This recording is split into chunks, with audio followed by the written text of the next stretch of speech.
I moved to the US to study film, actually.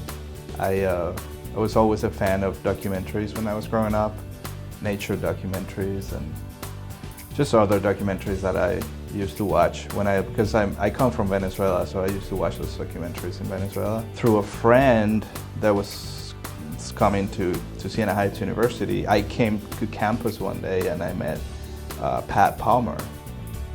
And we struck a conversation, a very interesting guy, and he thought I was interesting, and so we started talking about what I wanted to do with my life and all these things. And he was the first person who, gave me a chance to do what I wanted to do.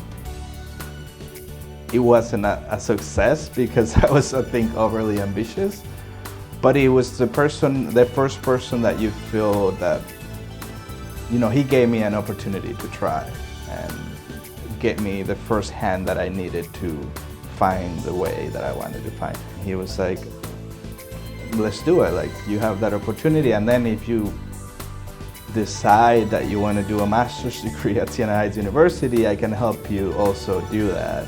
I think he was recruiting me to study at Siena, but at the same time he was very genuine. And we clicked and we're still very good friends. The good considerations for doing documentary filmmaking is to tell a good story, and to tell a good story you need to gain the trust of your subjects.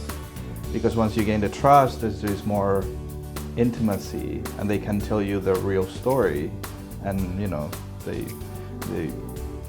get comfortable in front of a camera, and then it's just a conversation that you're having as a friend to try to get to the core of the story, which is the intimacy of their story. You choose the topic depending on your character, who you are as a person. For example, I'm an immigrant, and being an immigrant in the US, I had to go through all the things that immigrants went, and so those were the stories that I was like, no one knows this, and I'm a good person to tell it because I'm an immigrant, and I had that intimate relationship with other immigrants.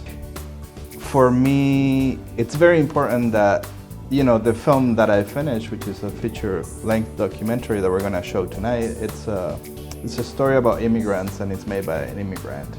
And so it's having the inside, the substance of it, because you went through a lot of those things. You're just not an outsider that's going to be telling the story of these people, poor people. No, I mean, they were my family, they were my people, and I was able to tell their story, and I think that's very important.